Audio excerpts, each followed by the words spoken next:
Quand il est question de faire les menus tâches, d'accomplir des activités subsidiaires, etc., nous cherchons en général des ressources pour nous aider à pouvoir les accomplir. Mais quand il est question d'exercer le pouvoir, oh my god, eh bien personne ne pense avoir besoin d'aide. Donc a priori, la plupart des DG ne veulent pas avoir un DGA.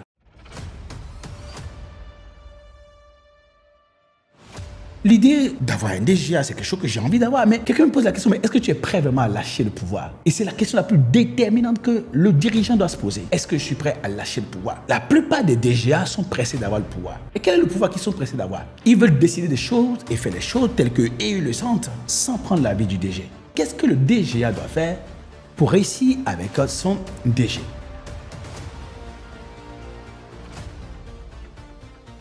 Quand on impose un DGA à un DG, il n'en a pas demandé. Mais lui-même, il doit se poser deux questions essentielles. La première,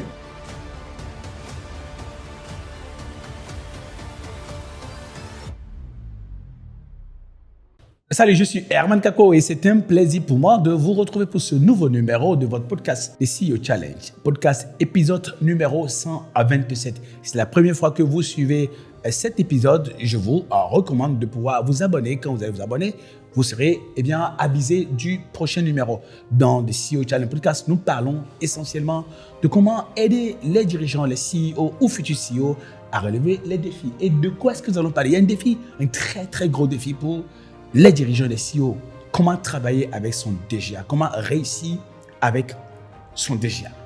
Naturellement, cette question devait être posée dans l'autre sens, en disant qu'est-ce que le DGA doit faire pour réussir avec son DG.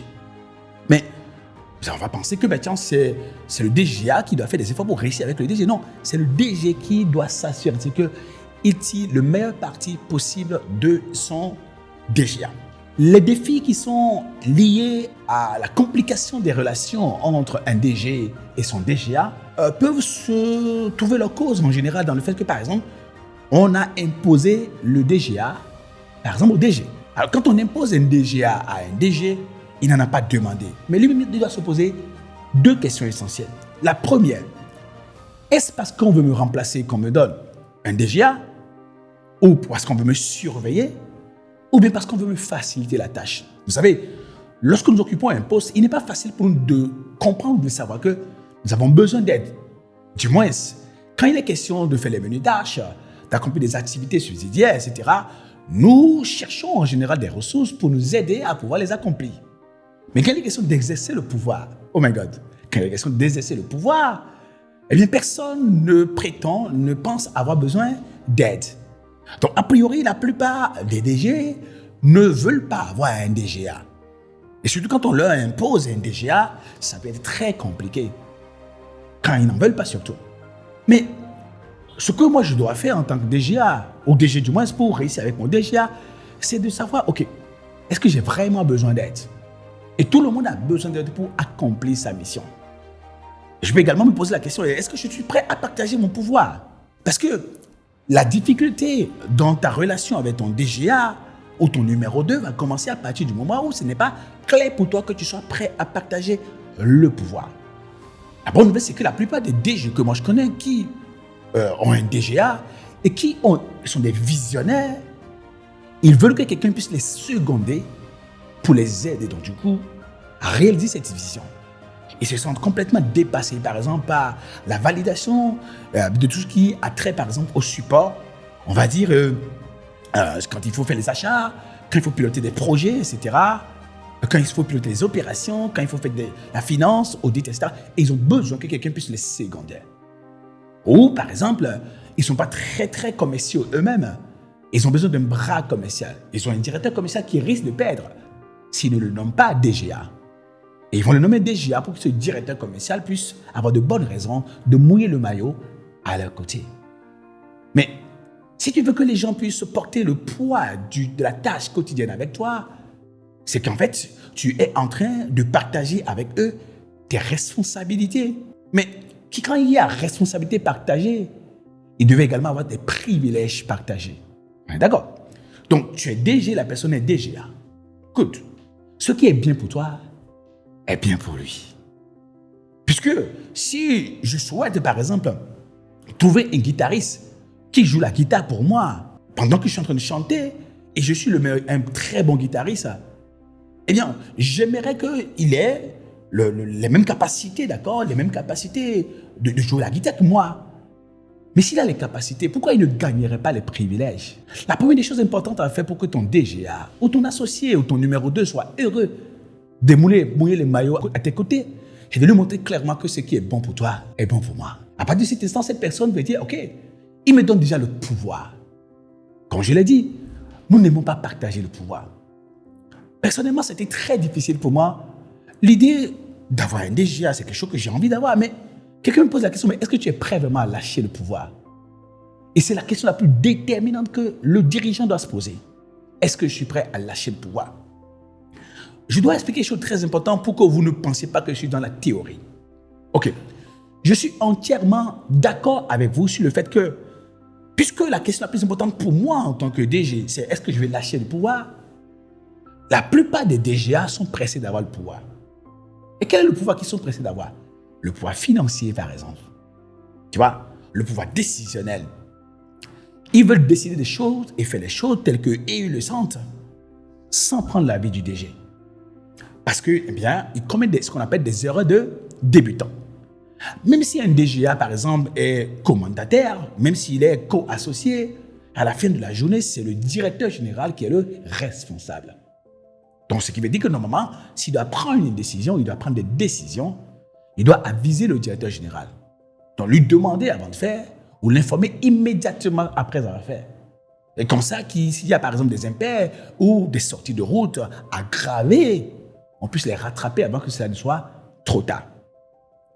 Mais je passe le principe que le DG est de bonne foi. Si le DG est de mauvaise foi et qu'il est pressé, en général, ça ne se passe pas très bien. Alors, dans ce cas, qu'est-ce que le DG devait faire? Il doit comprendre que lorsque j'ai en face de moi une personne qui est pressée d'avoir le pouvoir, eh bien, il faut lui donner de la responsabilité.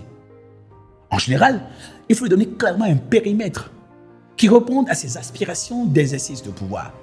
Et parfois de lui donner plein pouvoir là-bas. Naturellement. Et de lui dire, vas-y, fais. Et en général, qu'est-ce qui va se passer? Lorsqu'il n'est pas très bon, ou bien il est pressé d'avoir le pouvoir, il ne va pas durer dans ce périmètre où il a la possibilité de faire ce qu'il aime faire. Il viendra toujours dans le périmètre que tu contrôles. Mais celui-là, en fait, il ne veut plus que tu sois là. Dans ce cas, tu vas lui dire, OK, si tu veux ma place, je te donne ma place. Moi, j'ai déjà dit ça à quelqu'un. Si tu veux ma place, je te donne ma place. Si tu veux ma place, il dit non, je ne veux pas ta place. Et tu es sûr? Il a dit oui, OK. Mais quel est ton vrai défi? En posant en général cette question, tu vas constater que le gars, il veut être la personne qui décide sans prendre ton avis. OK. S'il décide sans prendre ton avis, laisse-le commettre ses erreurs. Et montre-lui à chaque fois quelles sont les conséquences des erreurs. Dis-lui, tu as fait ça, ça, ça, ça. Voici la conséquence. Veux-tu continuer à commettre des erreurs de débutant de cette manière-là? Et s'il donne le son d'une personne qui veut continuer à commettre les erreurs de débutant, comme le dit un proverbe africain, s'il y a un porc qui couvre un puits, parce que l'eau qu'il y a dans la boue ne lui suffit pas, laisse-le rentrer dans le puits. Première des choses. Vous allez me dire, mais comment on peut piéger la personne comme ça? Oui, mais la personne a décidé clairement de ne pas faire les choses suivant les règles de l'art. Il prétend avoir le même pouvoir que toi et il a des protégés, protecteurs du moins, qui le protègent. Ok, tant mieux. Maintenant, il y a le cas où tu as vraiment besoin de l'aider. Ça veut dire que c'est un vrai débutant qui a besoin qu'on ne le prenne pas la main pour lui enseigner les choses. Il est ta responsabilité du coup en tant que DG de l'avoir à tes côtés. Ne le punis pas pour ses erreurs. Et surtout pas. N'aie pas peur qu'il exerce ton pouvoir à ta place. Capacite-le. Comme je l'ai dit dans un épisode précédent, il est de ta responsabilité de pouvoir structurer les process pour chaque résultat à obtenir. Tu t'assures donc du coup de ce que on sait quelles sont les règles, les étapes, les méthodes, les outils, les approches critiques, les cas de figure. Un DG qui veut réussir avec son DGA doit l'amener régulièrement avec lui. La meilleure façon de former une personne, de transmettre à une personne, c'est de lui expliquer ce qu'on a à faire. C'est de faire devant lui à plusieurs reprises ce qu'on aimerait que la personne puisse faire. Et naturellement, c'est de l'accompagner à faire ce qu'on aimerait que la personne puisse faire. Et de constater qu'elle y arrive, on va lui déléguer entièrement. Ce process qu'on va utiliser avec un assistant est également vrai avec le DGA. Ne partez pas du principe que le DGA, il sait comment les choses marchent. Et c'est pour ça que s'il savait comment les choses marchaient, il ne serait pas DGA. Donc, l'accompagnement va jouer un rôle important ici. Je lui explique même les choses qui peuvent, se faire donner l'impression que c'est infantilisant. La plupart qui sont pressés d'avoir le pouvoir n'aiment pas ça. Mais toi, en tant que DG, tu dois donner le meilleur de toi-même en la matière pour tout lui enseigner et le former sur ses périmètres. Je comprends que cela ne sera pas possible s'il est dans un périmètre que tu ne maîtrises pas. Si par exemple, il est au risque, si par exemple, il est à la finance et que toi, tu es commercial ou bien tu es technicien à la base, je comprends naturellement que cela peut être extrêmement compliqué. Mais ceci n'arrive que lorsque tu n'as pas travaillé ta transversalité. Cela va arriver quand tu ne t'es pas assuré de maîtriser même les périmètres que tu es prêt à déléguer. Cela va arriver quand tu ne sais pas comment ça marche, how it works. Maintenant, si tu as vraiment de l'expérience, il y a deux choses importantes qu'il faut comprendre. Lorsque ton DGA occupe un périmètre qui n'est pas le tien, il y a ce qu'on appelle le modus vivendi, il y a ce qu'on appelle le modus operandi. Alors, le modus vivendi, c'est la stratégie. Qu'est-ce qu'il y a lieu de faire? Pourquoi c'est important à faire? Et pourquoi c'est ce qu'il faut faire? On n'a pas besoin, par exemple, d'être un technicien de la chose avant de le savoir. On appelle ça le modus vivendi. On s'entend sur ce qu'il y a lieu de faire. Quant à comment le faire suivant les règles de l'art, un bon père de famille, respecter les règles critiques, contextuelles à la matière, on appelle ça le modus operandi. Il va de sorte que l'ingénieur ou le technicien va maîtriser le modus operandi. Et si ton DGA, il est l'ingénieur ou le technicien à la base, il le maîtrisera. Tu lui laisseras clairement la main sur sa poche-là. Et maintenant, tu vas lui dire que lorsque tu rencontres des cas de vécu qui sont critiques, remonte à moi. Parce qu'à la fin de la journée, c'est toi qui dois prendre les décisions. Rappelle-toi quelque chose de très important. Le pouvoir, ça ne se donne pas, ça se prête. Le dirigeant le DG qui veut réussir avec son DGA, doit accepter prêter le pouvoir à son DG. En général, ton DGA, il est ton représentant. Donc, il est là-bas comme s'il était présent. C'est pourquoi le point numéro 2 est très important, que tu l'accompagnes dans sa maturation et la maîtrise donc, du coup, de tout ce que tu arrives à faire. Tu lui expliques, tu fais régulièrement y voir, vous faites régulièrement ensemble, il fait régulièrement et tu vois qu'il est capable du coup, de le faire seul désormais. Prochainement, je reviendrai sur comment réussir avec son DG. Dans le sens du DGA qui doit réussir avec son DG. Nous avons un numéro de la team Agile qui abordera également le sujet. Dans le sens de ce que c'est le DGA lui doit faire pour réussir avec le DG. Mais de toutes les manières, il faut éviter les infanticides en tant que DG. Tu vois, tu as un jeune homme ou bien une personne qui est expérimentée, qui doit apprendre à tes côtés. Peut-être que tu dois le former ou qu'il prenne ta place. Fais de sorte que même s'il est quelqu'un d'impatient, même s'il est quelqu'un avide de pouvoir, même s'il est quelqu'un qui veut ta place, ce que toi tu as fait, c'est très simple. C'est de le capaciter, c'est de l'accompagner, c'est de faire de sorte qu'il puisse effectivement te remplacer. Parce que le but du jeu, c'est que le DG remplace le DG. Et en tant que DG, n'aie pas peur que ton DGA te remplace. La plupart des gens ont tellement peur que le DGA les remplace qu'ils commettent des infanticides, qui se mettent à lui casser les couilles, à réduire son champ de pouvoir. Ça ne sert absolument à rien. Mais tu sais pourquoi? Parce que de toute manière, lorsque tu es transparent avec une personne, que tu l'accompagnes avec générosité, tu auras réussi à développer une personne qui peut te remplacer. La question est la suivante. Est-ce qu'elle sera à la hauteur ou pas? Et ça ne t'incombe pas. Tu as la capacité, tu dois laisser la voix. Et si quelqu'un peut te remplacer, c'est toi qui auras de la dimension. Et toi qui auras la possibilité d'aller à d'autres périmètres.